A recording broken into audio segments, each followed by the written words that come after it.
Hey everyone, I'm Tassinix, and welcome to Plotting and Scheming, covering Season 59, 5 versus 5, Grand Arena Championship, Week 1.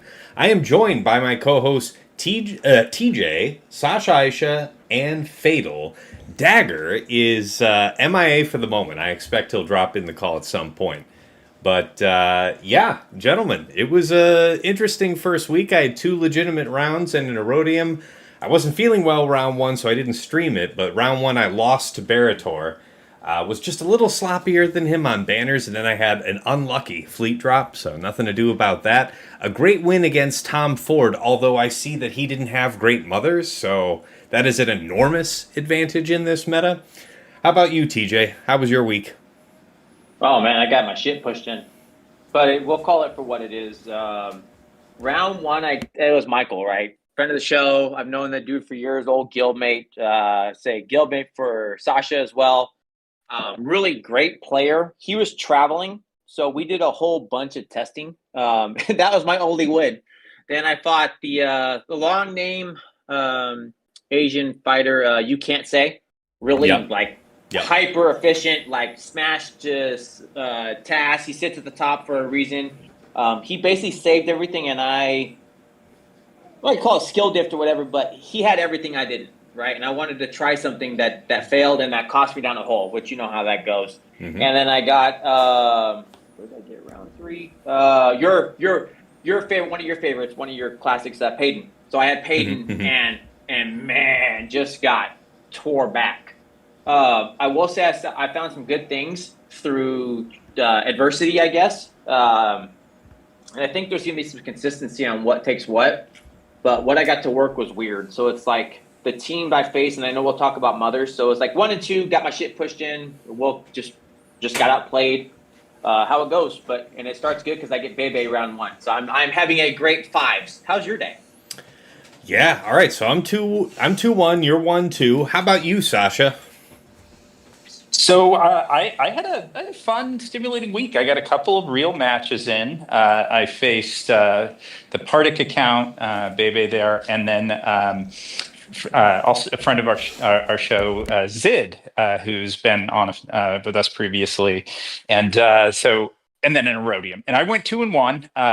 The good news is my defense had across the 2 real matches, not counting Erodium, they had 20 holds. So I had 20 successful defensive stances. The bad news is all of those came in only 1 match.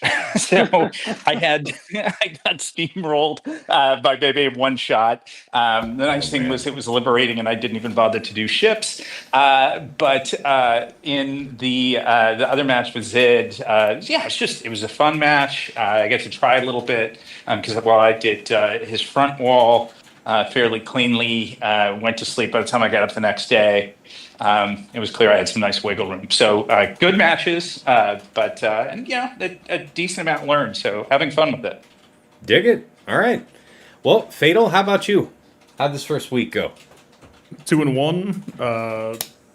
Pretty easily, or I could pretty easily have argued that it should have been 3-0, but I left crew on defense in the first match, and so kind of just lost by default and turned it into a testing. That was a good stream, though. I hope people watched that one because you did some good stuff on that. That dude's probably my favorite one of the week. I mean, I should probably agree. It was. Oh man, I'm sad, but I'm not sad that I backed out because there were a couple of fights in the match history that looked like it was total losses.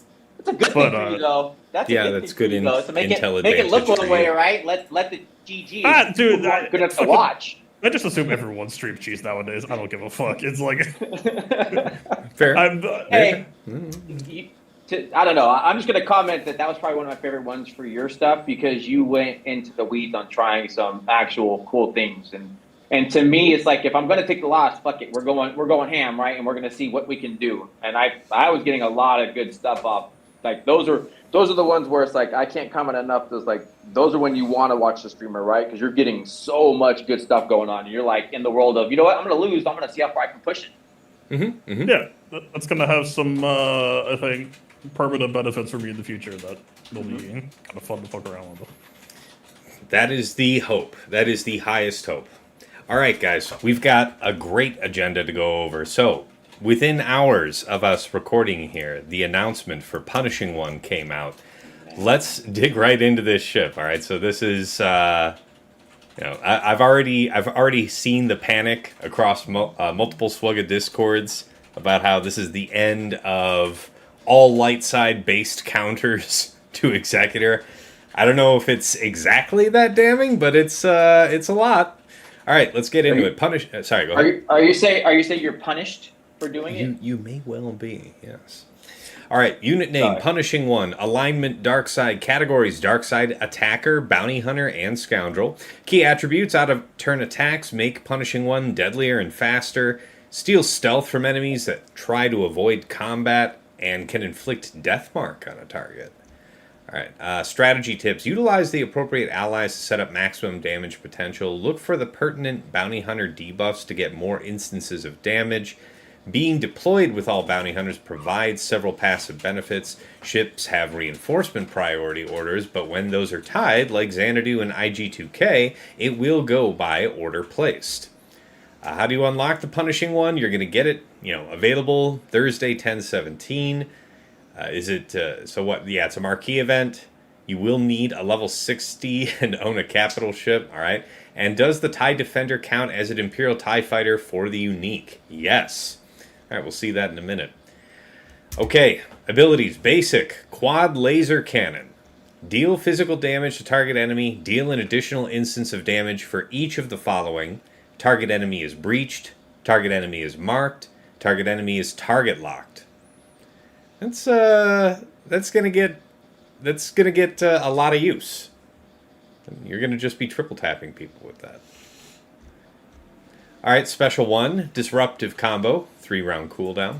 Final text: deal physical damage to all enemies and dispel all buffs on them. Target other bounty hunter gains potency up for 1 turn and is called to assist. Ally bounty hunter tanks taunt for 1 turn. And light side enemies lose 50 speed for 1 turn, which can't be evaded or resisted. Okay, that's not good for light side enemies. Special 2, Wanted, Dead. Cooldown is 9. It's starting on cooldown. Final text: deal physical damage to target enemy and inflict the target enemy with death mark, which can't be copied, dispelled, or resisted for 2 turns. Inflict breach on all enemies for 1 turn, which can't be resisted. Punishing One recovers 100% health. This ability can't be evaded and starts on cooldown. Alright, so we'll have to see how do we hasten that cooldown. Alright, the unique Jumpmaster 5000. Final text: at the start of battle or when reinforced, Punishing One gains 3 speed per bounty hunter ally and 6 speed per light side enemy, including capital ships. Whenever Punishing One is called to assist by a bounty hunter ally, if the enemy had buff immunity or marked, stun them for 1 turn, which can't be resisted. Whenever an enemy attacks out of turn, reduce the cooldown of Wanted, Dead, by 1, tripled if the enemy is light side. So this is going to be coming at you comically fast against Profundity. Okay, whenever, even Negotiator too, because of the mass assist. Wow. Alright, whenever an enemy attacks Punishing One out of turn, it recovers 10% health and protection. So yeah, Punishing One recovers. At the start of battle, if Punishing One is deployed and all allies are bounty hunters, excluding the capital ship, enemy Imperial TIE Fighter ships lose 200% critical chance and evasion for the rest of the encounter. The Ally Empire capital ship gains 5 speed. I haven't looked at that yet to see who that outpaces. Ally Bounty Hunter attackers gain 100% bonus protection for 1 turn. And Punishing One dispels all debuffs on itself and ignores taunt on its first turn. So even if you are ahead of it and you put some focus down, it's going to shake itself free and go after who it wants. Okay, so at the start of battle, this clause with these 4 effects happens. Now we move on back to the rest of this unique. At the start of the enemy capital ship's turn, all enemies lose 100% critical damage until the end of the turn. Whenever an enemy gains stealth, dispel it. Inflict breach on themselves for 1 turn, which can't be resisted, and punishing one stealths for 1 turn. While punishing one is active, breached enemies have minus 25% health and protection recovery.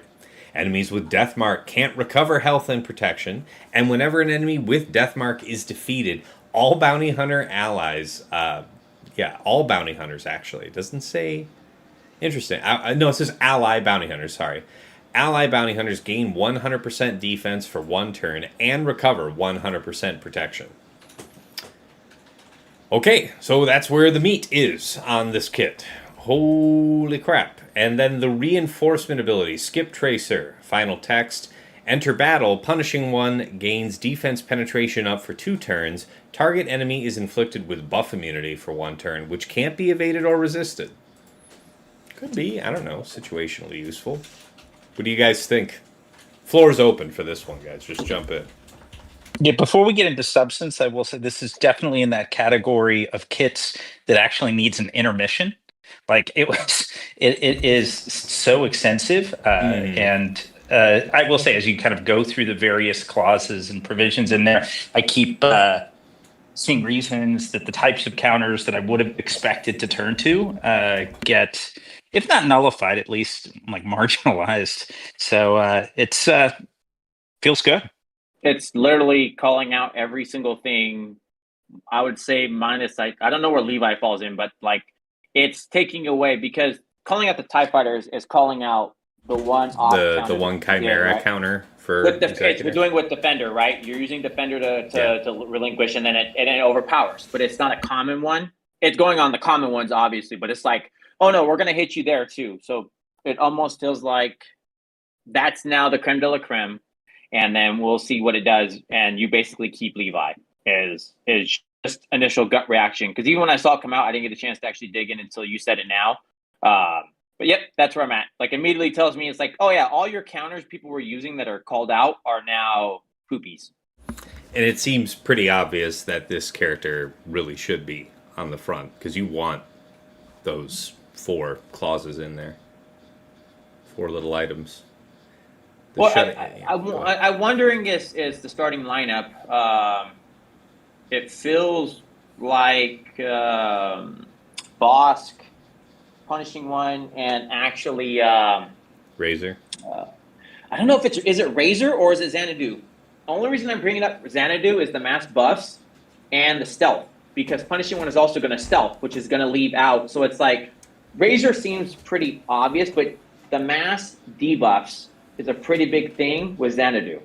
And well, I don't think you get to make progress on Razor Crest's contract until it's on the field, right? First reinforcement. That's what I'm saying. I don't know. Yeah. Well, I mean, we can take a look at it here real quick, but that's what I wanted to look. It's just like, dude, it's like it's a lifter, man.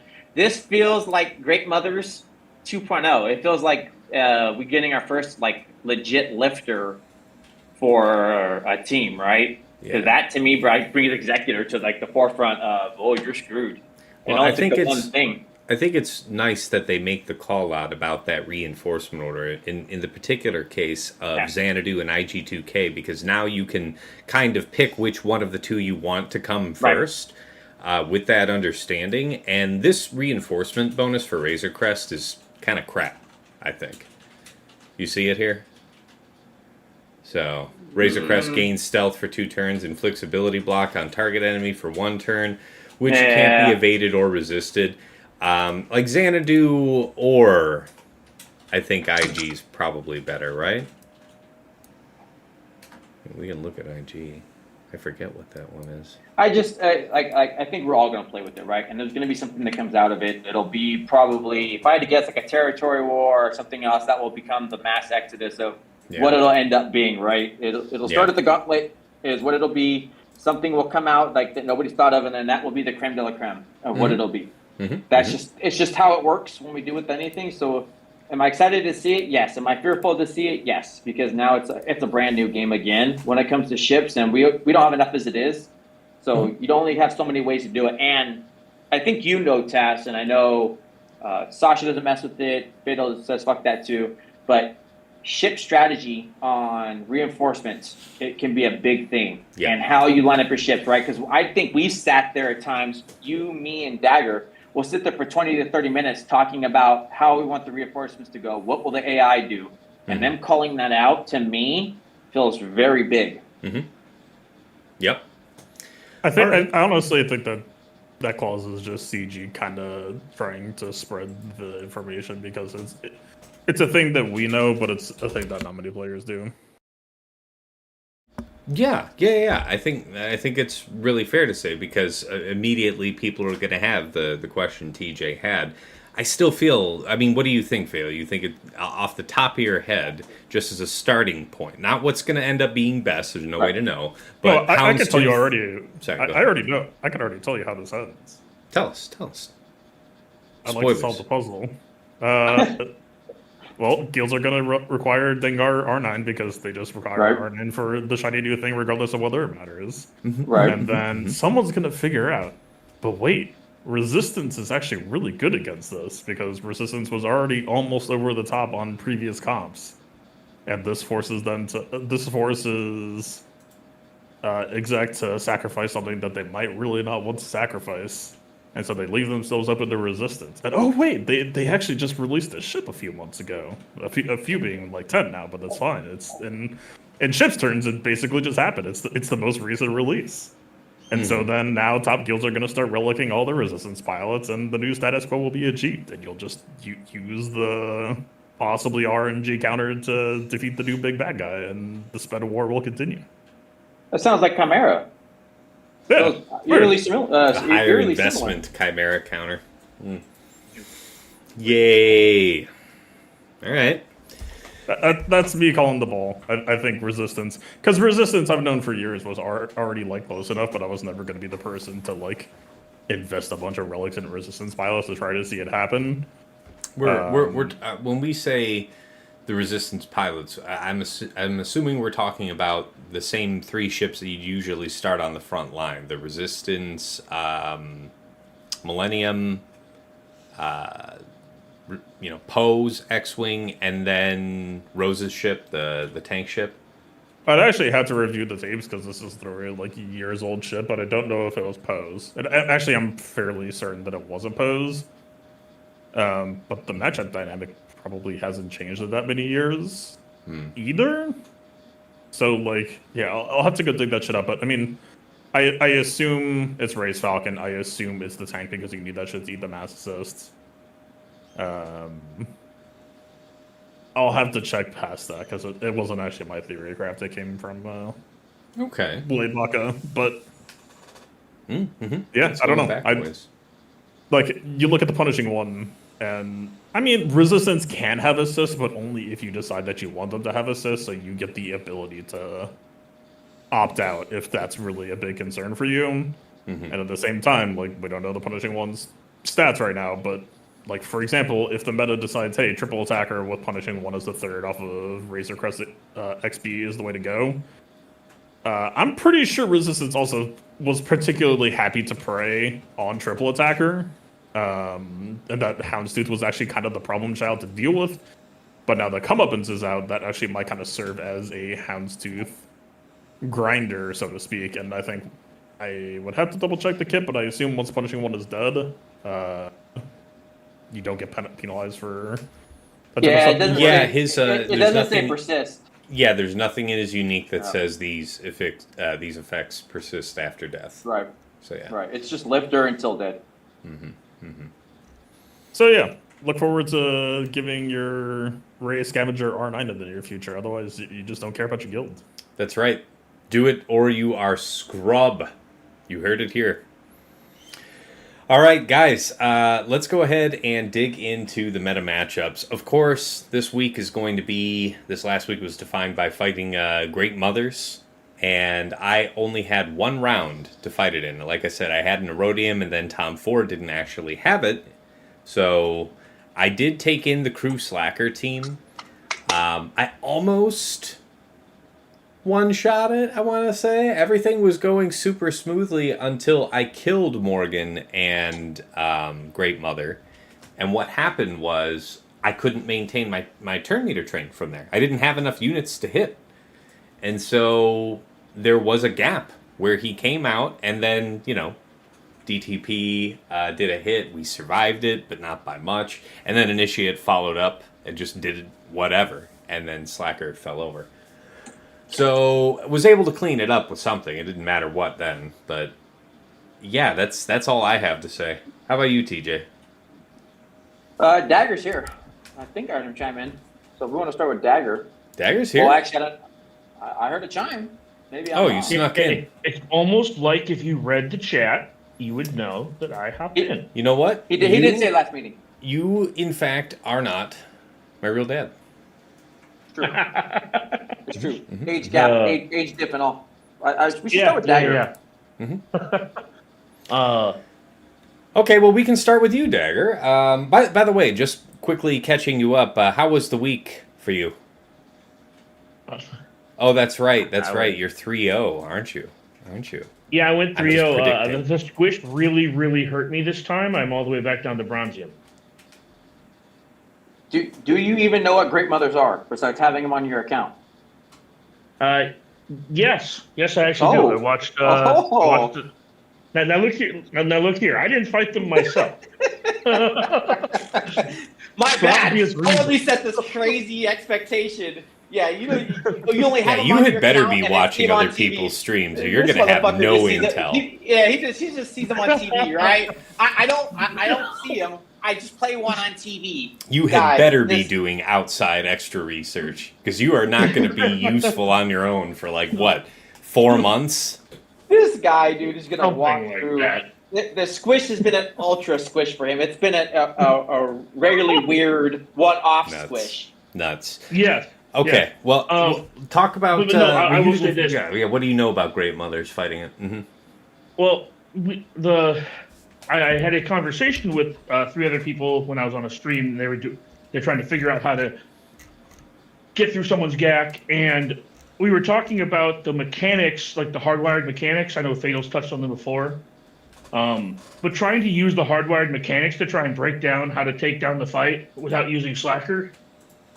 So trying to build a JMK team to take it out, and JMK, Cat, Snips, Plo, GK worked pretty well. Mm-hmm. I don't know what the overall consistency of that is, but it looked really smooth because Great Mothers go right after GK, and they give Bless to Morgan, and then you just kind of play the fight. Wait, are you really saying smooth. that the AI priority targets GK for Doomed at Battlestar? Yeah. Okay, Oh, that's I actually have feedback on that because that's good to know. Mm-hmm. But we'll talk about it. Go ahead, Dagger. Finish yours, and I'll tie into that. Yeah. You're up next, That's a TJ. We'll get to recollection, you. yeah. Right. Yeah, no, that was kind of it. So knowing that the AI is going to do X, Y, and Z makes that fight a lot easier, especially when you're picking your 5th person for that team. This time being Plo, and they lost GK, and other than that, it was pretty smooth. Okay. All right.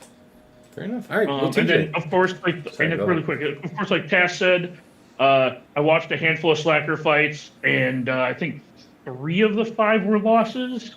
Mm-hmm. Because, like Tass said, once you get 2 people dead, your TM chain gets blown up, and then you get blown up. I didn't like it. I wouldn't recommend it. Yeah. All right. TJ, what you got? Oh, mine was a much worse experience, but I think it's good, right? It's just the tippy top what we're doing. So when Michael and I tested, we had the setup. He did both bros. The only reason I call them the bros, but it's the DTP and Night Trooper with Spirit, and I got shit pushed in with SLKR. But with that setup, I was actually able to kill it or almost kill it with Treya. So it feels different on the fight, but for an off meta. Oh no, sorry, there was no Spirit. I had to go back to my round 1. No Spirit. So because there wasn't that much damage, I got damn near close to killing it. The only thing I did where I screwed up was one of the characters had Blessed. DTP had Blessed, and I tried to Nihilist one-shot it. But where it felt good and where Treya actually felt pretty strong with the high defense, taking the multi-tank setup, because I watched Arnold do it with Savage lead and it went to shit naturally. But having the multi-tanks, so taking Savage, which it seems like they go after Savage a lot, right? And it feels like they almost be targeted for it, because I had Cyan on there, I had Set, and I had Savage. They went right after Savage. But what that did is having those tanks to protect your team allows your team to start working them down. And without Spirit there, it felt good. Like, if I didn't screw up, I think I would have got it down. Where the Bless went, everything else. Yeah, so it was like taking the tanks to protect. It's weird. You protect your Treya, and I think Fatal will tell you, he loves his Scions and his, but they were naturally just resilient once you get past that opening of the bullshit. So you're protecting your people, they're doing it, Nihilus is going off, and they just start eating your team up. Without Spirit there with that advanced damage, man, it felt pretty good. And I'm pretty sure I could have got it down if I was done. It's not a clean fight. Then go to round 3. Payton set such a wonky team on me. It was cool. He set it with, basically the idea is, I'm going to outlast you. So he put Zombie and he put Marin. So it's just living it out so that with the 2 hits, you have the tank going on, and then Marin trying to mess with the disruption. And it ate my team up. I couldn't get through anywhere where I needed to go, and he went with the other side of it. That, if nothing else, Zombie's going to keeping interaction, and it did. Interesting. But since Payton did so well, I was going to test it. So what I took is what I think is the best utility knife of probably this season, Queen. And what was cool, I took AI priority. So I took GMY. I did the setup with the support for the damage, and I took GMY for AI priority because they love GMY. Just like Dagger called out, which was a good one, because I had a fail with it, and I'll talk about it. But JMK, I took Plo. I didn't take GK, and in hearing Dagger call out the GK, I'm like, damn it, that is such a smart idea. Because what happened is they went right after, I want to say Plo, but it's, I'm sorry. They went after Cat. Yeah, so they went after Cat. So Dagger calling out GK, I'm like, that makes perfect sense. And it's like, yeah, so you take the air priority with the Queen team. It went on the GMY, but that's how I got my kill. It's like, I'm just going to try this and see if it worked. GMY, they went right after him. They hit him up, and man, my team just ate them up.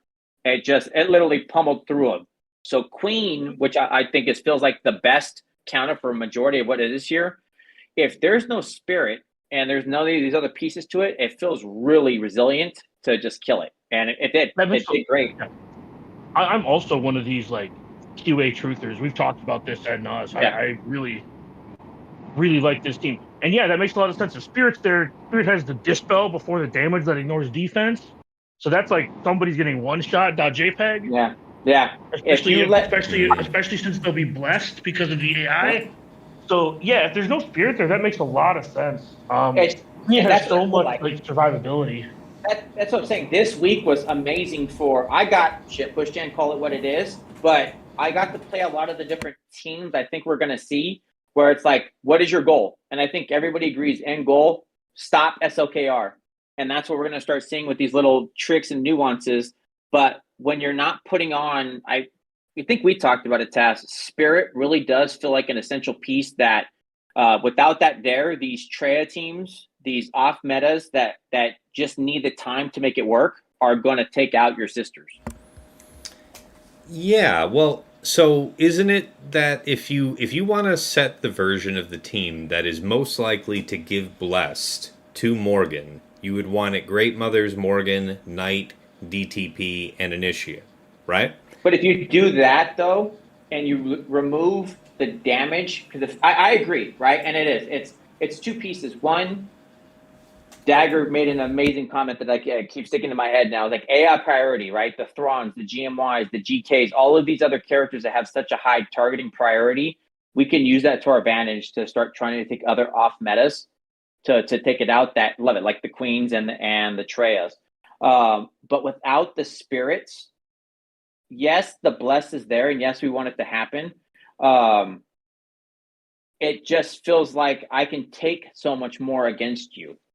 I'm not calling it wrong, and I'll talk about it where you talked about Knight, and I'll have pieces of feedback where I agree now, because Knight would deal with DTMG kills a lot more than people I think are going to give it credit for with Gideon. I'll talk about it where I destroyed a Java team. Knight basically feels required on the DTMG team. Knight is required, and I can talk about that too. But either way, for the point of the mothers, without the spirit there, I feel like a lot of off metas are going to do their work.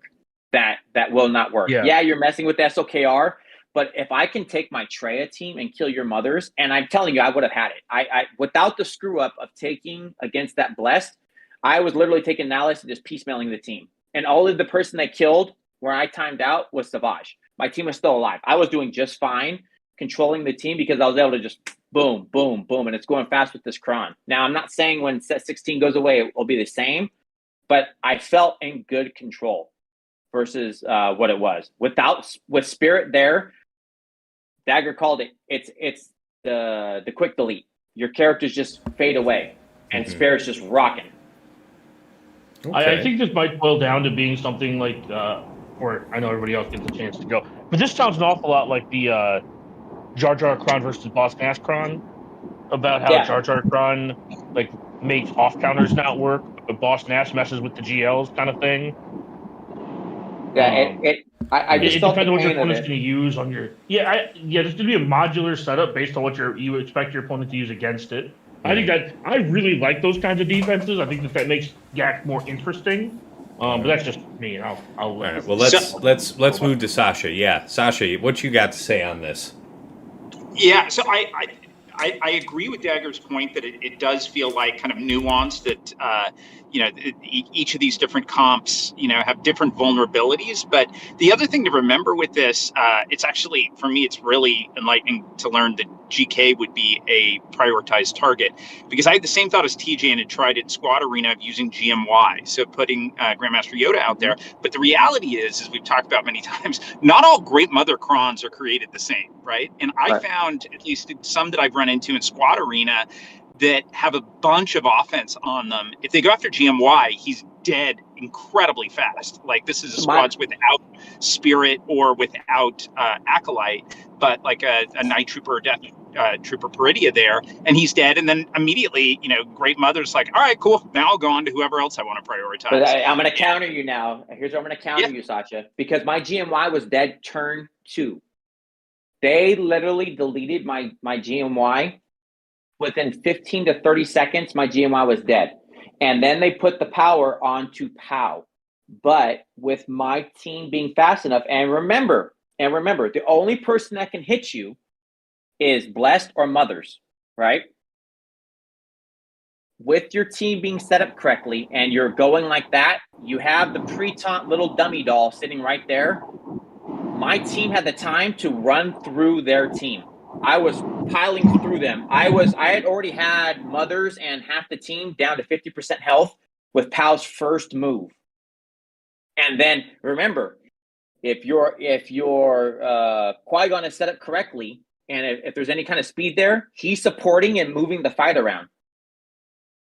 If Spirit's not getting that damage or you don't have the thing there, I was fine with GMY gone. I was fine with POW having Blessed, because I still got to maintain with Qui-Gon and everybody else. The supporting cast did all my work.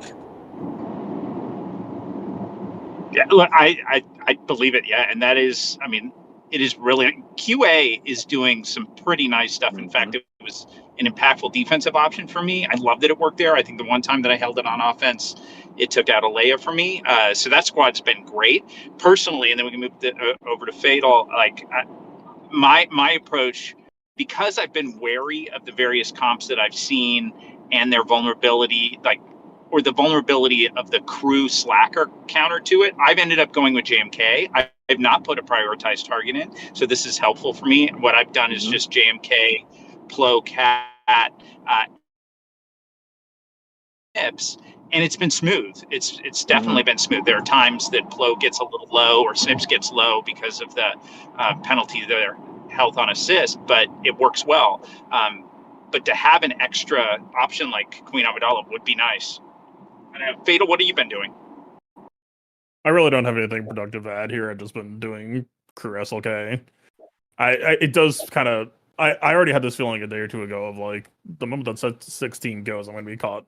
Well, my pants around my legs if I don't get something in this category set up. But I guess the biggest question that I have is for the Amidala side, with all the assists, how are you not getting heal punish? Are you just scaling over the heal with the support run? What is crazy is I did get punished. I think I recorded my fight. No, I probably let it go. I will tell you, it looked like my POW had like 1 health. And when I tell you like literally 1 health, I mean it looked like a single health bar was left by the time from the assisting. But yeah, the support from Qui-Gon, what he was doing, kept bringing him right back up. My team stayed fully healthy and was good. No, I'm not talking about your health. I'm talking about their health because they regen like 35% bulk every time you assist, right? It went back up, but POW. The key is the POW. I think you're right. I don't know what it'll be like without 16 because POW was. I mean, they were just falling Fatal. So when we talk about like the amount of damage, when honestly, POW went through his middle. What about Padme? What about Padme lead QA? Like QA's lead's like not that impressive. What saved me, I think there might be something there to it. What saved me, honestly, was the doll. The doll was my hero and shining armor. I don't know if I would have tried this versus the spirit setup, only because it would have basically been spirit delete, and then I would have never gotten to play anything. I think for this particular one, it went to Initiate, which, by the way, Initiate is the one who deleted my SLKR, which felt really bad, and I was really sad when that happened. But with this lesser setup, I think it went to Initiate, and there just wasn't enough to push through. And then everybody else was just attacking the doll. It felt great and controlled, but I could see what you're saying on the other side. There was nothing else to me where it was like, oh, yeah, it was the queen lead doing any of that. POW was the damage dealer. And it didn't matter that they were getting their stuff back by the out of turns. He just literally just ripped them up. There was just nothing they could do. All right. Okay, guys, that one's covered. I think next matchup is any of you see anything interesting with Luthen this week? I saw Luthen in round 1. I had JMK available at that point in time, so smashed right on through with that using the Jedi Stun Cron, which was too easy.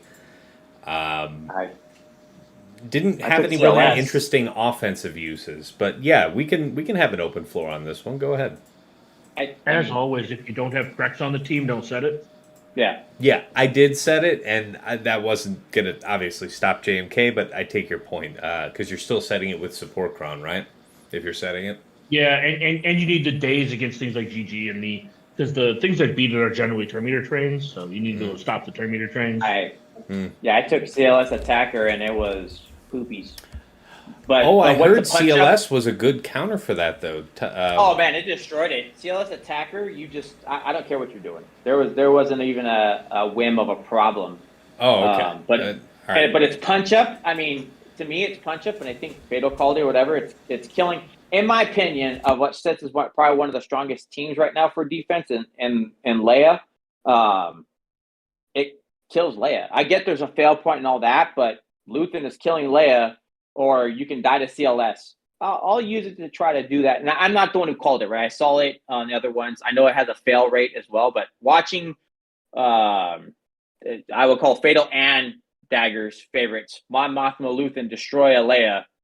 But I take anything else and it just eats my team up. I'll take it for offense. Is there a way to set up your Leia to be resistant to this Mon Mothma Luthen? Because that's probably with POW or what? Sabine is probably the best, but then you just take Sabine out first, and then it doesn't matter. I don't think that there's honestly. I think that the loss percentage or the fail rate has more to do with the Mon Mothma train stopping at some point than it has to do with anything Leia actually does. I would say you can't say round 2 Only thing that stopped it, I put the Sabine in. He had to 2-shot it. He was clean the entire time. Don't look at mine. Mine was a bloody mess. But the only thing he lost on was that setup I talked about you with, Tess, where he tried it and Sabine just hard stopped it, in my opinion, right? Because you see everybody else is gone, or everybody's still there, but then he cleaned it up no problem because he had everything. So I definitely think the Sabine. Han Shui also. The biggest fail condition for Mon Mothma is losing 2 characters before you get a chance to go. Okay. Right. Yep. So if you can do that, like the Han Shui variant, Now is that going to require the attacker crown with it if you're doing that, or are you still running tank crown with your almost assuredly attacker crown. Yeah, and that means that's good. They're just as well with Sabine, right? Just as well. Yeah. Well, yes. So I think Sabine can stop it. I think it depends on the rest of your cron, right? Because if you have enough defense, you can maybe withstand and have Sabine last a couple of turns. I know I tried it against Leia in Arena with Mon Mothma, and Sabine took 2 turns and then died horribly just through the assists. So, but let me just also clarify this: when Dagger says that, not all Mon Mothmas are created equal. Dagger loves his Mon Mothma. He has put love and care into his Mon Mothma. That is not the normal Mon Mothma. well, Very fair. Sure. I'm also saying there's no Omis active. Yeah, I know. So I'm doing this with no Omis active. So that, but if I take I'm just my extrapolating. No, I understand. I'm just extrapolating based on being able to do it without Omis, and I think that. Oh yeah. Yeah, but again, I'm just saying. Like I think it's going to be moderately inconsistent, just because there are ways to like put pressure on Mon Mothma, especially if you even if you kill one person out off the rip, they have to spend their first turn with Mon Mothma reviving, and that's that Luthen summoning, bringing the summon at spawn is super important for that. So it used to be if you could kill somebody before Mon Mothma went, they just like lost on the spot because they couldn't summon. Because you need that summon for the scout TM trait. Honestly, I mean, the attacker crown with like Han Chewie and no Sabine sounds kind of interesting, right? Because, isn't that? So what's that going to be? I'm reasonably sure that Han Chewie Sabine with Sabine getting guard is just a hard stop. That sounds pretty bad. Yeah, sounds like bad news. I would wonder. I'm reasonably sure that's a hard stop. I would want to see what it looks like, because I think that's a good call. But I think what it doesn't necessarily stop, as again, what I think the utility knife is the Queen. Queen, I was able to use very cleanly, so that's where it's like. Yeah, it's all about knowing what your opponent's planning on using. If I see people trying this Mon Mothma stuff, then this is good to keep in mind, because I want to go for that. Well, I would also say, because there's not much else that's killing it right now. And if we look at, this is where I'm calling it pretty consistently. There's not really a higher calling for Leia, but to me, Leia's, people are calling it trash or something like that, but I'm feeling like Leia is like one of the keys for defense, where her best place. I would say also keep in mind that Slacker is one of the better counters to Leia as well. So setting a version of Great Mother that has to be slackered is relatively important. I'm also gonna call out that team concept is everything, because I had what round was it? I had to face a Leia. I took Slacker and got my shit pushed in. Now again, did you take Cal? No. This was that's what I'm saying. Me moving around. So it was me moving around. We were trying stuff. So I just went in doing stuff, but it's like, if you're not taking the right comp, so agree. Cal or the other pieces that you need to have there. But normally before, I guess this would be what, SLK Cron, it wasn't that necessary. Now I'm talking about, you could go back to having just GA with armor and a couple other pieces, and it would still feel okay. Did not feel okay, right? Yeah. But before it was okay. But I think that was also the Datacron that played a part of it, right? Not the SLK not special forces. Yeah, something like that. But that's what I'm saying. Like definitely didn't happen. But just calling it out, good call out on the Cal. But it was that's okay. Leia feels very strong right now, man. Is on defense, and Payton set Leia and JMK on me in the back, which was. I opened it back. I was like, oh, yeah, well, I'm not clearing. So we'll go ahead and move on from our day. Sasha, Fatal, any comments on interesting usages of Luthen this week? I think he just looks scarier than he is, and so most of my opponents just like spent more than they really should have against mine, and my defense did pretty well. I'm still kind of in a lower rank than I typically am, so I don't really read much into the defensive results. It's just like, yeah, I'm just kind of favored. But were you setting it bottom front then and having to make that call early? And that's why they were overkilling it? Or what? I don't actually remember the positioning. It wasn't like terribly strategic. Yeah, Okay. he's bottom front, but like, Okay. I want to place that there anywhere. Like I literally haven't placed changed my defense from last season aside from replacing Kron. So like, anybody willing to scout would know exactly what I was doing. Sure, but yeah, I mean, placing it bottom front to force a choice early, it's not a terrible idea. How about you, Sasha? What you got? Yeah, so I'd say mine was fairly underutilized. I was tempted to put it on defense, but ended up I really wanting to be able to hang on to him, hopefully to find like a good Leia match for it, and I didn't find one. So I used it. I think in both of my real matches, it was Amon Mothma Luthen just against Gungans, and I know that there are more affordable counters to Gungans, but at the same time, like, you know, I had one opponent get hard stopped with 7 losses to my Gungans. You know, they can do damage, and I didn't have a ton of other great selections left, so I ended up using it that way. I feel like undertapped potential at least going into next week. So yeah, I'm excited to see how high it can hit. I just haven't had to sort of break the class for it yet. Okay, dig that. All right, next item here, and this was something that Fatal brought up, you know, the feeling of set 17 here this week being underwhelming. I think we all found the most impressive defenses to still be set 16 oriented. And how do you guys feel about that? And do you feel that unless, you know, it doesn't have to be the same type of power, of course, but unless set 18 brings the same type, or, you know, the same force, I guess, of set 16, the game's going to feel pretty deflated for a bit. What do you guys think on that?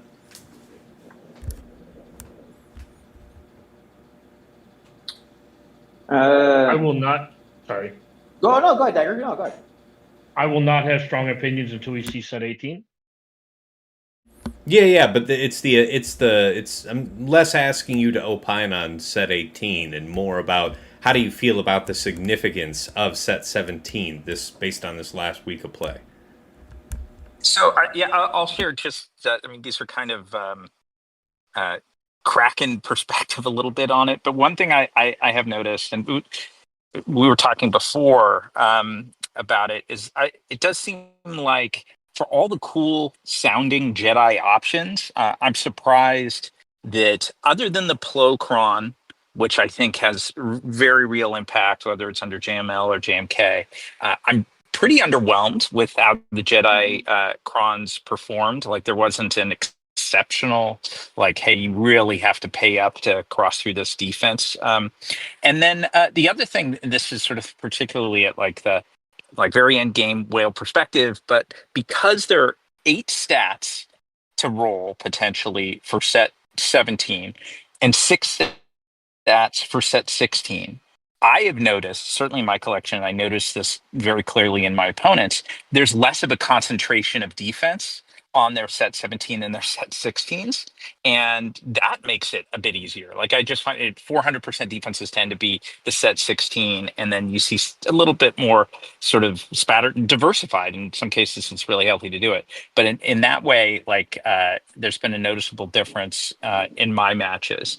I do think there are probably some extra cool things that can be done with the Jedi Cron tonight that haven't been tapped, just not completely game changing. And the only other thing I'll say before handing it off is that the Rogue One stuff, it's only really, I mean, I guess Mon Mothma makes a difference too, but for that AdRad squad, I mean, it's, one of the main factions for that entire set, but that AdRad squad does some pretty cool stuff. I will say, like, that has impressed me. Like, so its ability to take out a Queen Amidala potentially with some meaningful risk, its ability to take out a bunch of other squads, it's pretty cool. I will say thanks to Zareth, man. He tried it, and then I got to go try it too against Mike. I had him. He set up the support setup with the Queen and Adbrad. It was a very clean filling counter. So the punch up of being able to take out a Queen with Adrad, that is 100% worth it buy to me, even on the risk of what it's doing. Because yes, that punch up, but that's a high level. That's a pretty high ceiling. Now, I know that, some people might be thinking, can you get away with doing the Adrad without POW? And I've seen that POW is pretty important to having a strong win rate. What do you know differently What did I take? It was round 1. If you want to look at it, I think that's pretty added. I did not use POW. You did not use POW. Okay. Oh no, you know what? I didn't. I used K2. I did that. Okay. I think POW may raise your percentages in some matchups, but I have seen more people use the K2L9 because of how much that screws with your turn meter more than I have seen anyone use POW. And the assist. Take that. I actually recorded the fight. Yeah. I actually recorded that fight, right? Super cool to know. And it felt, like I said, I can show, so I can send it if you want to look at it, but it didn't take long, and it felt good. And when it went through, everybody was dead, but I think Shock at that point. And when I watched Xeris, it was like one other character that didn't matter. It wasn't one of the key ones, where I think it was like GMY. It was something weird. Mm-hmm. Where it was like, oh no, it was his Bad Batch Echo was still alive, but everybody else is dead. Well, this one, Shock was alive, but everybody else is dead. So it's just taking the time. But so for all our grumbling, that's a really great matchup then to take on Queen. And to kind of, also Queen shouldn't be on defense going forward. Like I think we've all kind of established that with the Sortie Nuke and now Adrad. And you look at what she beats on offense. All that aside, I just want to piggyback off something Sasha said, where I think one of the things we're running into now with Crons is that the good teams are just better than the L9s.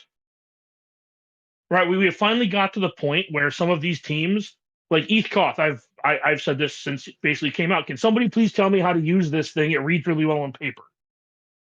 But I think we finally got to the point where the teams are just better than the Crons, and the stats are more important to the good teams than some of the Crons.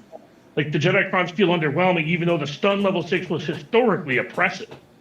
I don't know if I necessarily agree with that. I think it's a couple of things. One, stuns just aren't stuns anymore. That,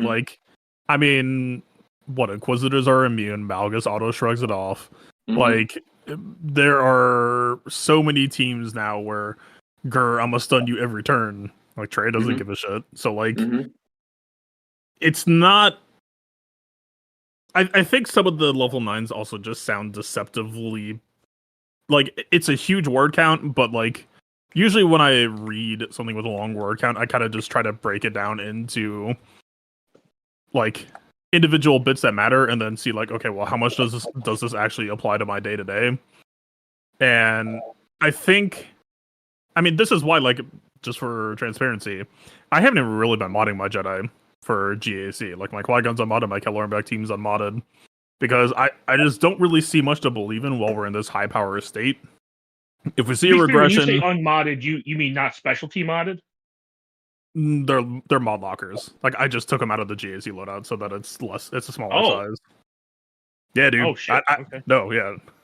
I basically every week I do an audit of who am I using and who am I not, because I don't really do knockdown dragout, or at least that doesn't really happen anymore, so it's just kind of a waste of credits.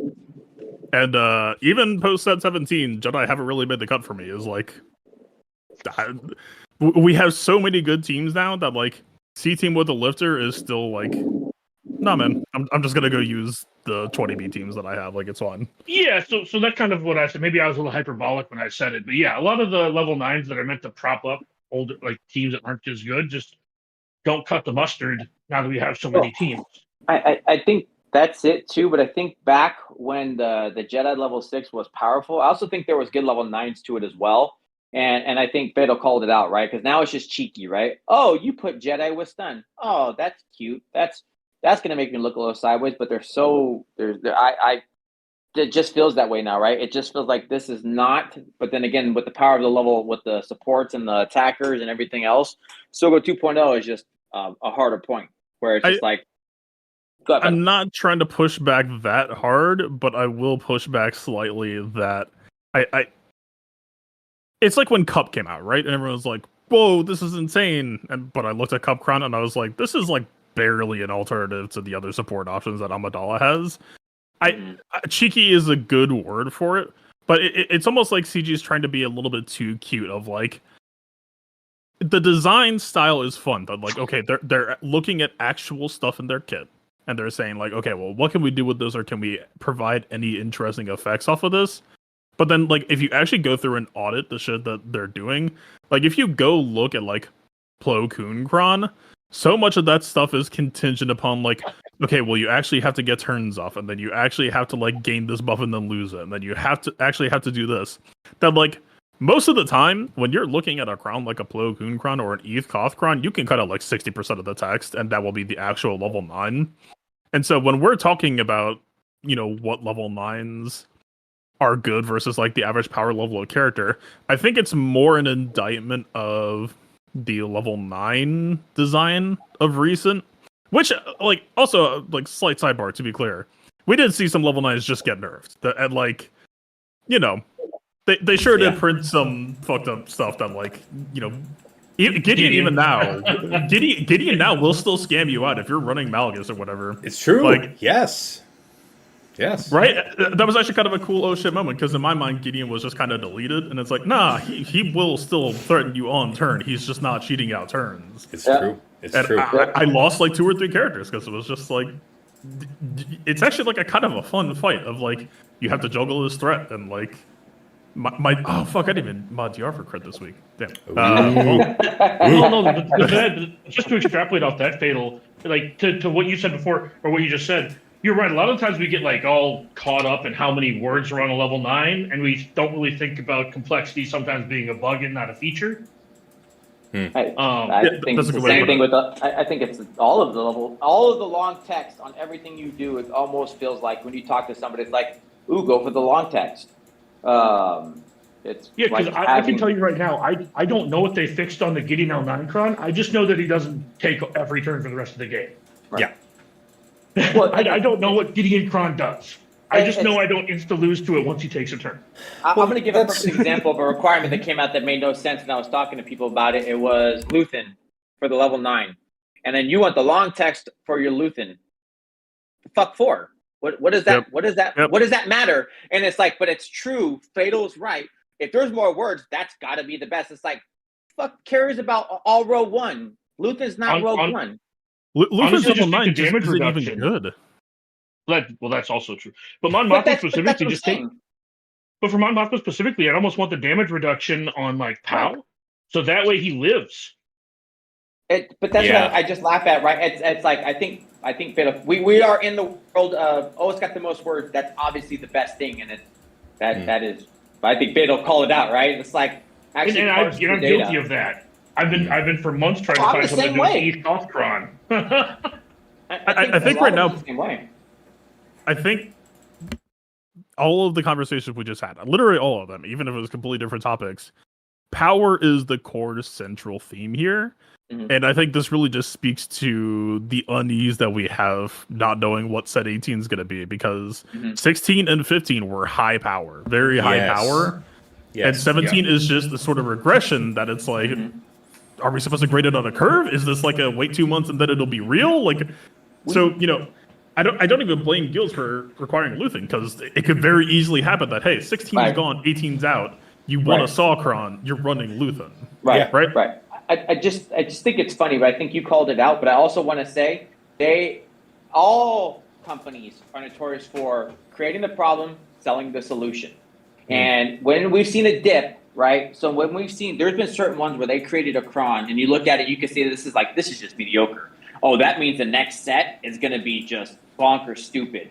And this feels like a dip So I could see 18. I know we're waiting for it, right? I'm not calling out, but like when it was bad, right? When one was bad, and you can look at it, and nobody's here has come back and said, "Ooh, 17 is the changer of the game." That means like you're gonna get scared, right? Because it's like you'll do limited resources because it's a resource management game.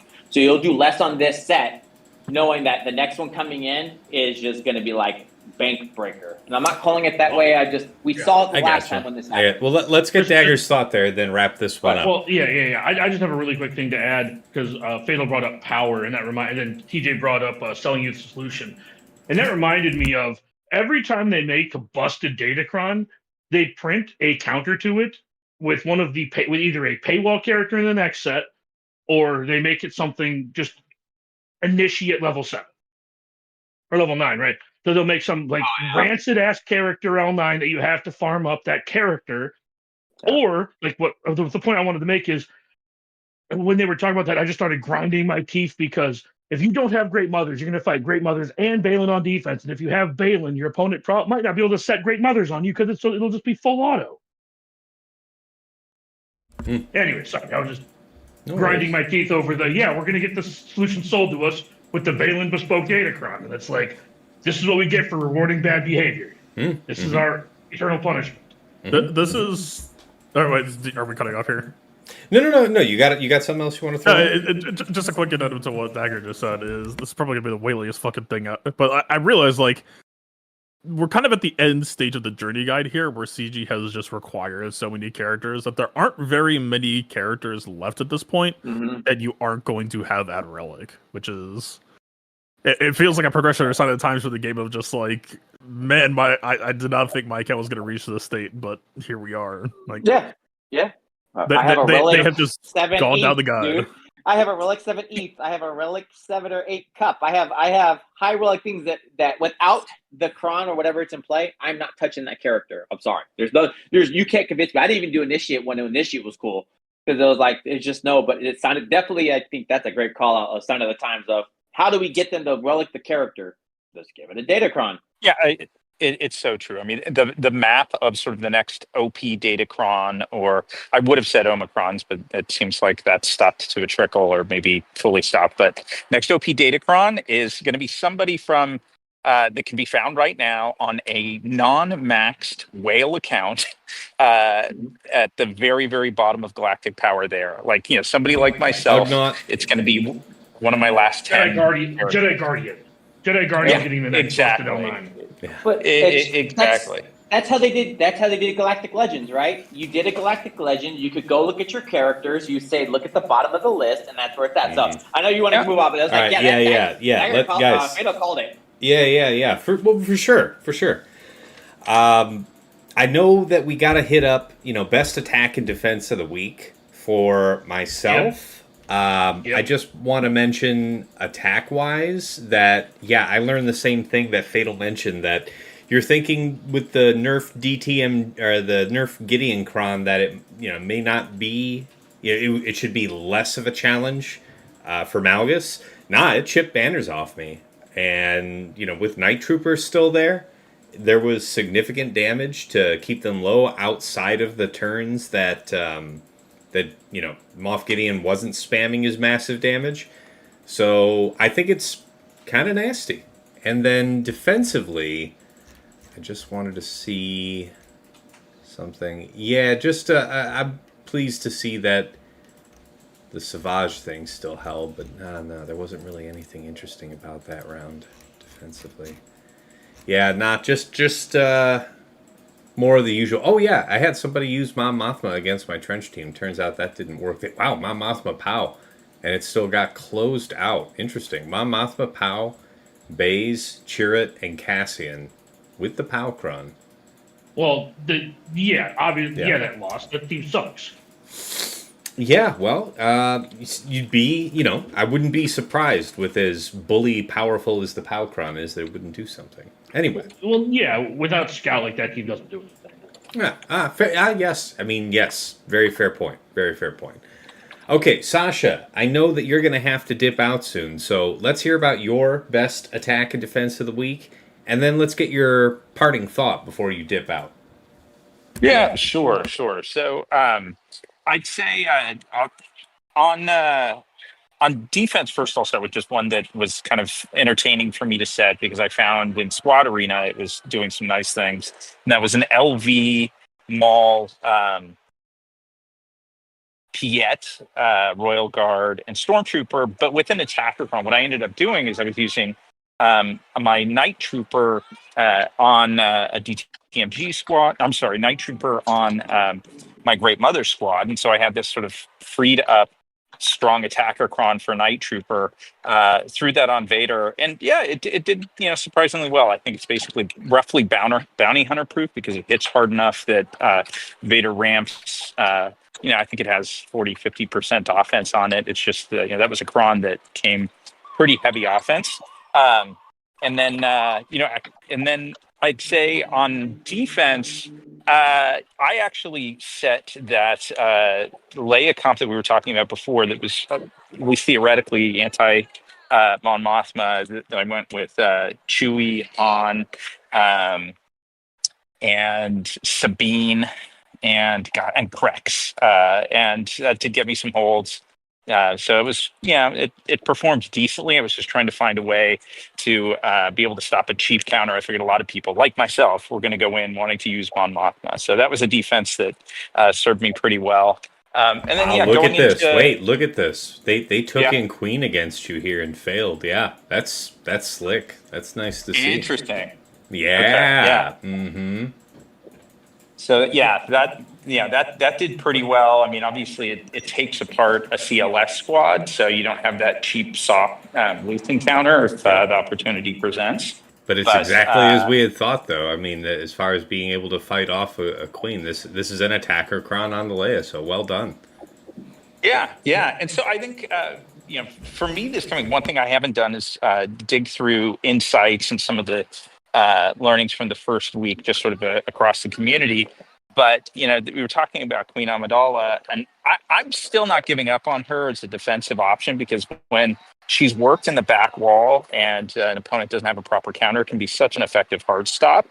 So that's, as I look into next week, that's where I'm going to dig into data more and just understand, is that a viable back wall? Because if it is, that I think will be really nice to have. And if not, then, it just becomes a nice offensive option that can maybe be substituted for a GL. But, that's kind of the one thing that's top of mind for me for, figuring out board going forward. Mm-hmm, mm-hmm. And, before you have to dip out, you got a final thought you got to share with the folks.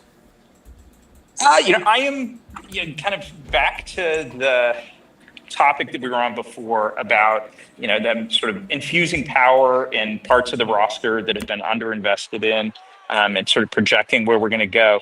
I think there are a number of pieces in that mercenary faction, which is such a broad tag that they've now rolled out, that it's going to be interesting to see as Set 18 rolls out what's going to spike that has really not been of interest, probably for multiple years. And I'm excited to do that. Like, I understand that, this is a model that is, very explicitly designed to just drive revenue for them. But look, I have fun with it. I'm excited to see sort of where it infuses life into our rosters and new comps. I'm hoping, as this continues to happen, there's a seasonality where some of the, past seasonal favorites fade when Datacron sets dust. But overall, we just keep accumulating these broader and broader rosters and cooler teams. I'm still hoping we get a chance at some sort of either increase in size of board or something near term. But until that happens, I'm still excited to see what happens with the mercenary faction. So, yeah, that's what I'm looking forward to. Right on, man. Thanks for sharing. And thanks for joining us.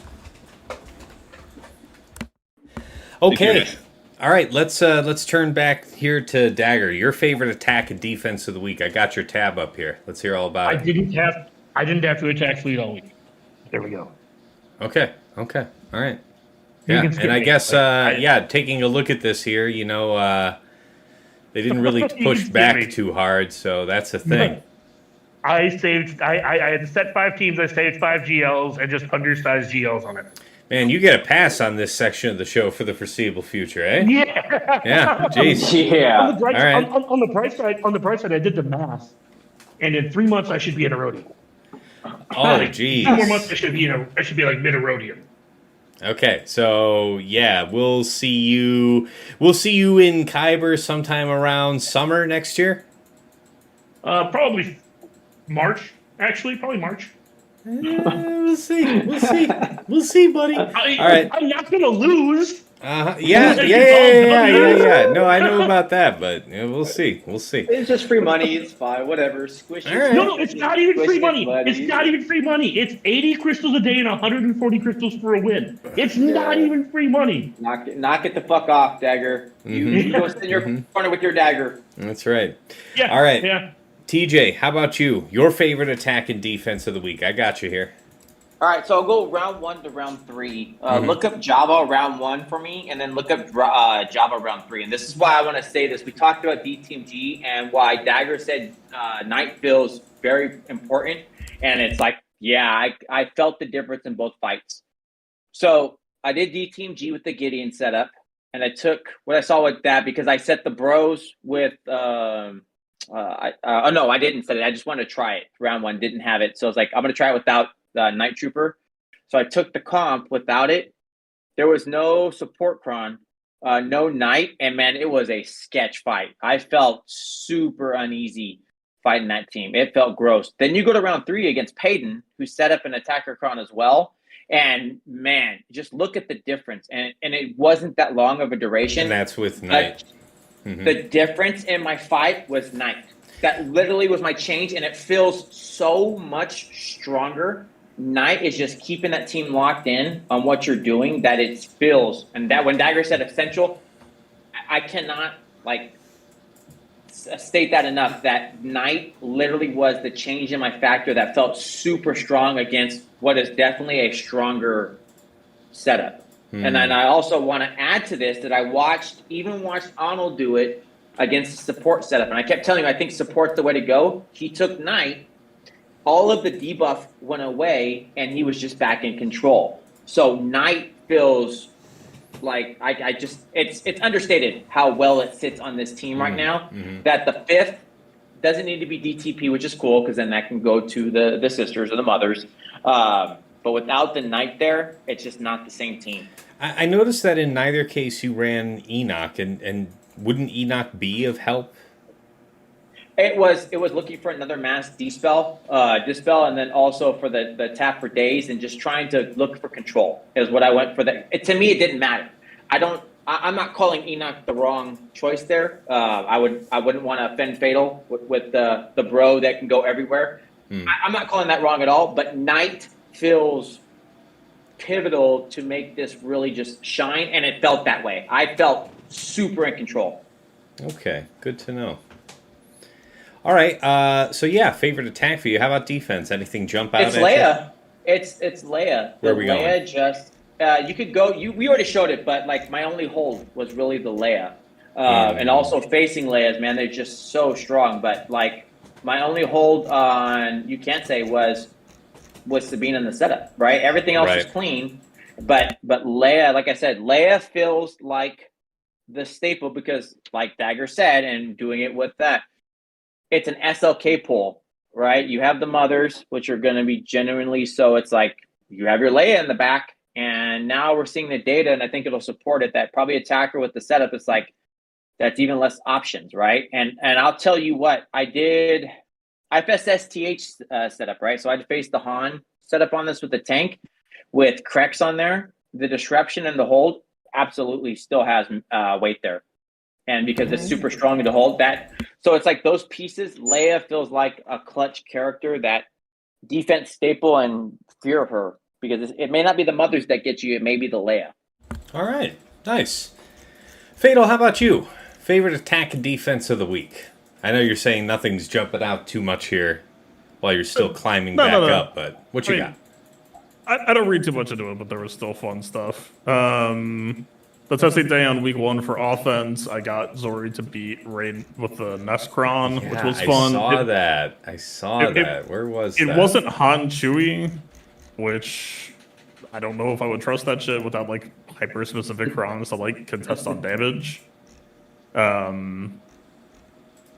yeah, it was, you know, There it is. decently fine and fun. Yeah, Zori just continues to be a pretty solid squad, and you'll be R9ing all of those characters soon, so look forward to that.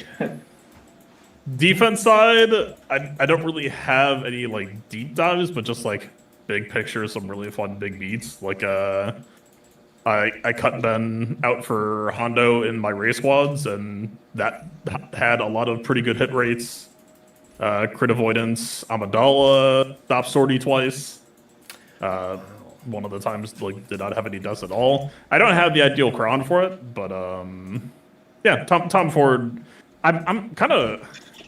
I need to get hungry with theory of crafting again because I've been yapping all year about 2024 being the year of the crit, but like haven't really been actively applying as much as I should have been. And then yeah, Tom messaged me like, "Hey, what do you think about crit avoidance on Amidala?" Or like he told me that he was doing it, and it was like, "Yeah, no, that makes immediate sense. Why the fuck would I not be doing that?" But yeah, it's a cool idea he's got there. Yeah, you know, he's a previous guest here on the show, and I know all of us talk to him on the side. We'll have to have him back again soon here. Maybe in time for us to talk about something to do with Set 18. We'll see how that's going to work. But okay. Yeah, 2024 is the year of A, getting characters who shouldn't be able to crit, and then B, stopping characters who should be critting from critting so that you don't fucking explode. Okay, guys. Well, we've made it towards the end of the show. It's time for takeaways and final thoughts. Dagger, yeah, I expect this should be fairly brief from you, but, you know, what do you got? Lessons learned, things you're looking forward to trying next week, last thought for the people. Well, unlike you guys who have to think about what you're actually going to do in GAC, I can ponder the more existential things. And I just while you guys were talking about your attacks and defense, I was still pondering. Man, it would be really nice if they came up with a Beskar league that was like the top 200, and they just made that shit like 16 to 18 5v5 teams and 30 3v3 teams. Maybe those are, but just let the top 200 players use their whole roster. Let the rest of us just get crystals. Then there's obviously the thoughts about like they come out with new teams. Like we got Luthen, and he is good. His teams are B+. And that's just where we're at. We get new triple Omi teams, and they're going to continue to struggle to break the rotation because you have to relic up characters like Pow and Scout that the majority of players don't want to touch. And that's just where my thoughts are. From my final thoughts are, I don't know where like even Fatal said, we're at the point where everything on our roster is basically required for something. Where do we go from here? And pondering those, and that's my final thoughts. All right, fair enough. TJ, how about you? Your takeaways and final thoughts? I kind of agree with everybody. I think it's true. It definitely shows the sign of the times.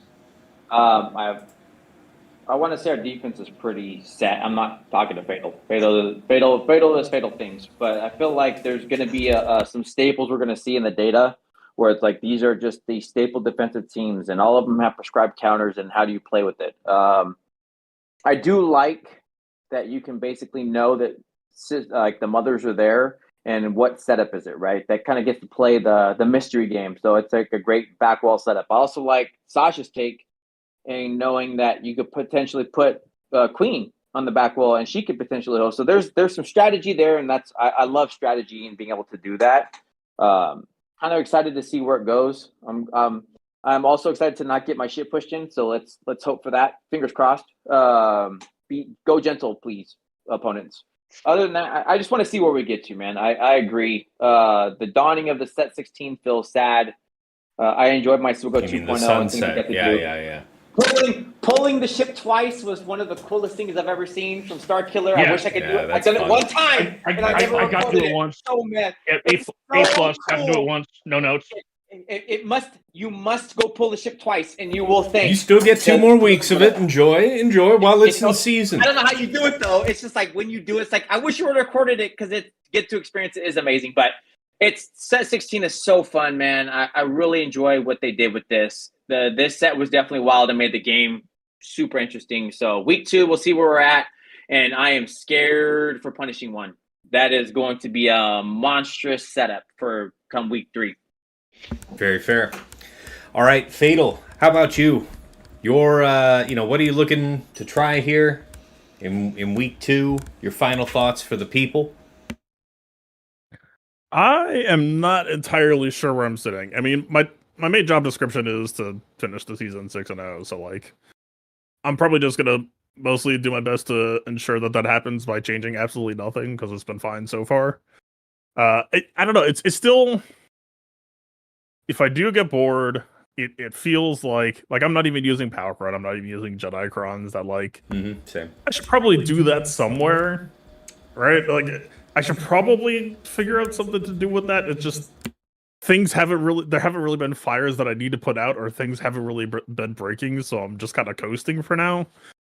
But yeah, I don't know. I'm kind of just, I guess the main thing I'm going to be chewing on is Punishing One, I guess. Just like, I've called up all, so I guess it's on me to do some amount of work to prove it, so. Can't wait to see. Love to see if that resistance thing, like I being fairly high GP here, I'm always looking for how I'm going to prioritize the next Relic 9. Yep. So I'll Tash is a bum. His pilots aren't all R9. Mine aren't. He's a bum. That's fair. That's fair. So I would just say, well, let's see here, Fatal.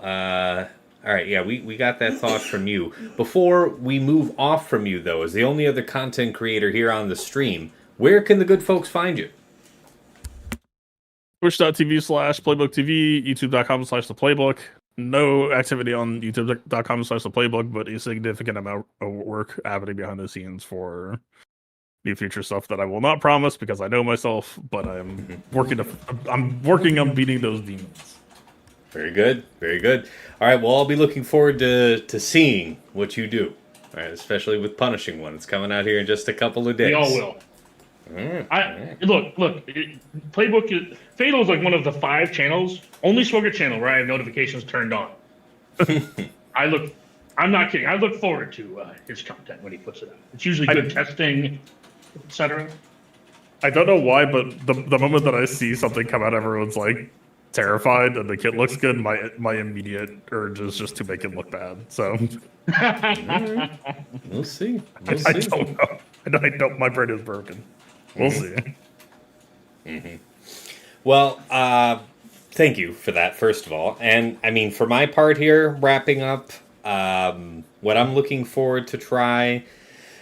So I did a little bit of work here for week 2. I don't think it's gonna really spoil anything by the time this hits live. So I'll show you guys here on screen.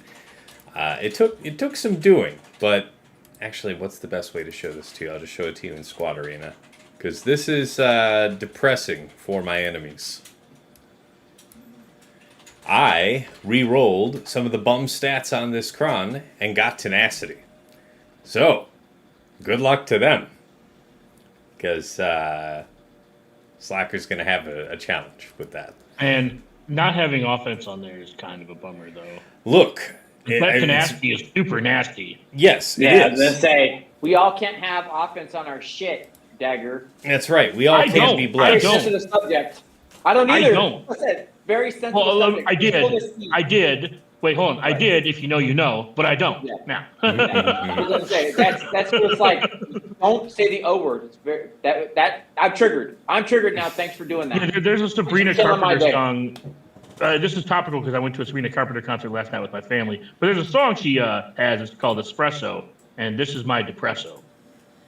Yeah, I think it's all over. And if you man. know the People who got it- song, you just heard that play in your head as my depresso, and you're welcome. Yeah. Yeah, fortunately, that means nothing to me for the time being. That's all right. But Tass made a good call. I like the idea of doing that. The swapping it to tenacity and trying to turn lemon into lemonade is a cool idea. Yeah, considering how bummed this Cron has been overall, so Yeah. just rolling away the crappy defense rolls and that one protection roll to get that 98% tenacity. So that's going to be really fun for my opponents to deal with. And and you can move your you can actually tinker your Morgan into a different spot. Yeah. Yeah, I actually did. I did. That's what I mean. Yeah. If you look in the Scheme Team chat, you can take a look. But she's in there and she's ready. She's ready for the business. The other thing I'm thinking about trying to do here this week is getting Seer Malikos more on defense. I found that, I don't know, I have multiple ways of dealing with Rey that aren't Seer Malikos, and it's either Seer Malikos or Lord Vader. I kind of liked that Lord Vader composition idea to set down with Sasha's comp with the tanks and the revive using the Night Trooper Kron that you may not be otherwise using. I might give that a go, but I felt like I was one power team short on defense in a way that I feel like that's going to cost me in week 2. People are going to be cleaned up that much more. So that's what I'm kind of being wary of. Sorry, go ahead. Semi-related, but now that you bring it up, I don't think we touched on Rey at all this season or this episode, and No. Go ahead. have been no. I'm just chalk another one up to the support crons, but SK support cron still just kind of curb stomps Rey, so it's like, I've been seeing more people putting Rey Cat down as like a way to try to like make somebody use something more expensive, and then using the JMK Cam versus like Gungans. So yeah, Tom Ford did that to me last week. Yeah, specifically referencing him who I talked to, but like there's a couple other people I've seen set Rey Cat because it's like, can we do something different that might change something? Yeah. So yeah, I mean, what I've been doing that's really been catching people off guard the last couple of seasons with set 16 is rotating which attacker cron is on my Rey. I have one that's either extraordinarily high defense, which goes with the long text nest, and then I set it up so that I have one that's an attacker cron that's the revival nest, and instead of super high defense, it's a little bit of defense, but then, maybe like 100 or so percent, but then it's something like 57, 58% health on it. I've mixing that up has definitely paid out because people who I'm assuming there's some amount of scouting getting done on me, and whichever one you think is there, I'm rotating enough that hopefully it amounts to some type of wrinkle in your plan. That's what I've been up to anyway.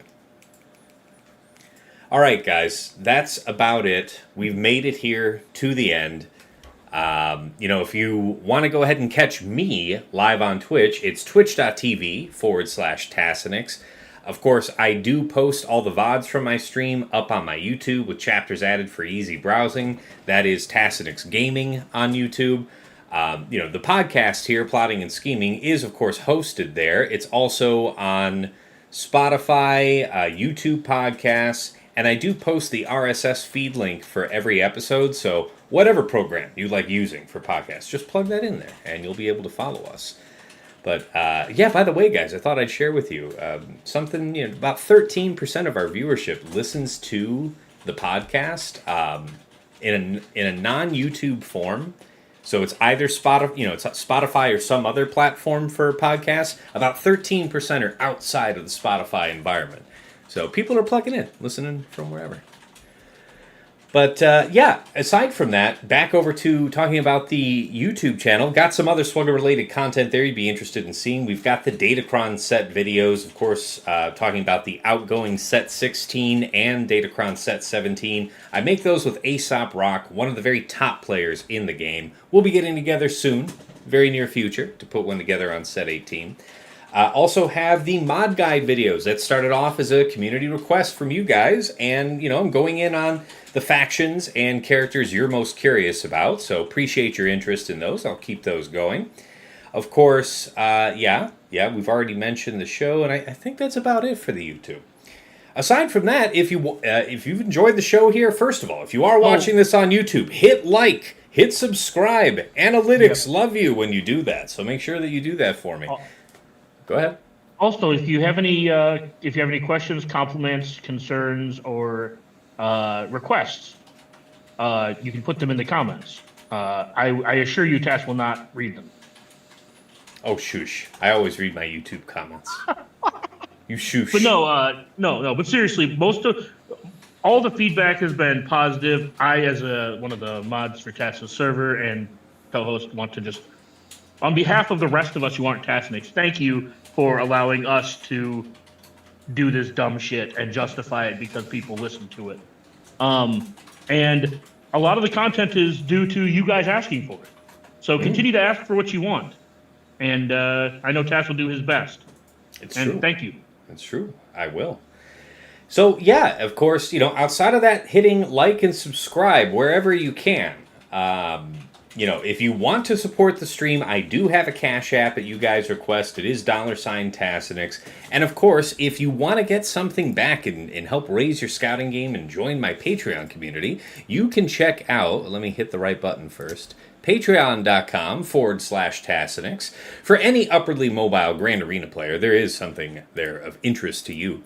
At $5 a month, you join VIP access and get early access to Plotting and Scheming. That is usually coming out to the public on Fridays. My patrons get it here on Tuesday night, or no later than Wednesday morning, depending on how cooperative YouTube is being, but usually just within hours of recording. You also get early access to the Datacron set reviews and, of course, dedicated text and voice chat on Discord, where you can usually find me lurking, so pop on in, say hi. Of course, thank you so much to Andrew, Arj, Brock Thudsteel, Deadpool Cal 28, JJ's Productions Twitch, Jobin4527, Johnny B. Ottawa, Miasmal, Ray's Malvis, Renee Bebe, Sam Vimes, Squed, Stark Strategy Gamer, Sweens14, White Wolf, and Zoltre. Moving up to $10 a month at VIP Access Plus, this is a bundle with Patreon access to me and to Omegabot. So if you watch my streams, that is the tool that I use to scout my opponents and show that really nice bar graph-oriented report, at the start of the stream. No other tool gives you such a powerful at-a-glance sense of what your opponent's about offensively or defensively. And the patron feature lets you pull greater than just the last 2 weeks of history. You also get a cool HTML downloadable report with embedded links that connect to swugga.gg, so if you see a particular matchup in your opponent's history in that report, you can click it, take you right there, or you can click whatever team it was and see what counters are for it. It has really cool integrations. But thank you so much to Stryker and Esh Satnakam for taking that.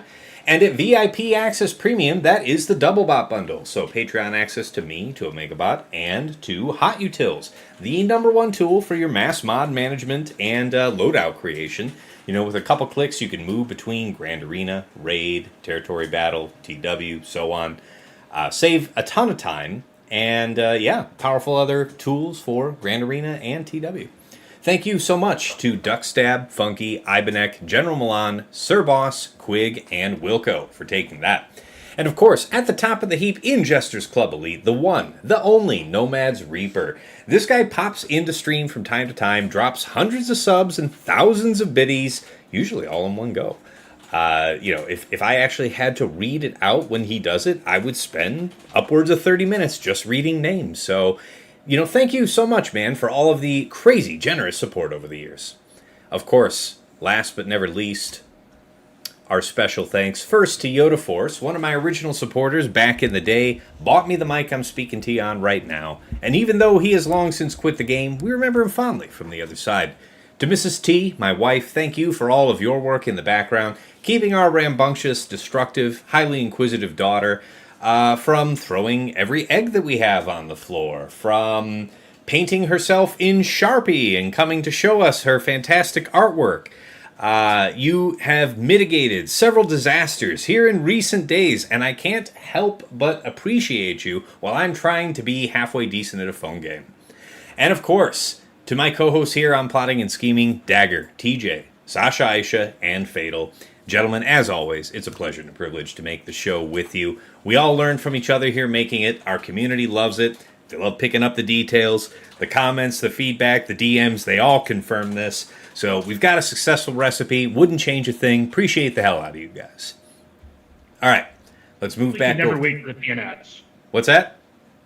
The fans can never wait for the PNS. Yeah. Mm-hmm. All right, guys. Well, I just want to comment that I'm always excited about the PNS when it comes out. And if we could just check it more, people should definitely check the PNS whenever it comes, because I think you're going to find something that's had a huge surprise. And we can also make it harder hitting if we try. Right. I just think that we should really talk about the PNS and how we can make it better, stronger, longer, and more for the people. We may even be able to go deeper. I mean, that only way you can do it is when you deep dive with the PNS. This is fantastic. You know, I appreciate the overwhelming positivity and encouragement. Thank you, gentlemen. All right, that wraps this one up, and yeah, it's going to be a fun week too. Here, we've learned from the couple of scrapes that we've had, and hopefully it's going to be a clean week. It feels like it's going to be more like a one-shot meta week because I myself only had a couple drops per round, if that. Knowing what I know now, I imagine my opponents will be the same. The margin of victory I expect to be fairly tight, but it should be fun nevertheless. Until next time, it's been real. It's been awesome. It's been real awesome. Take care.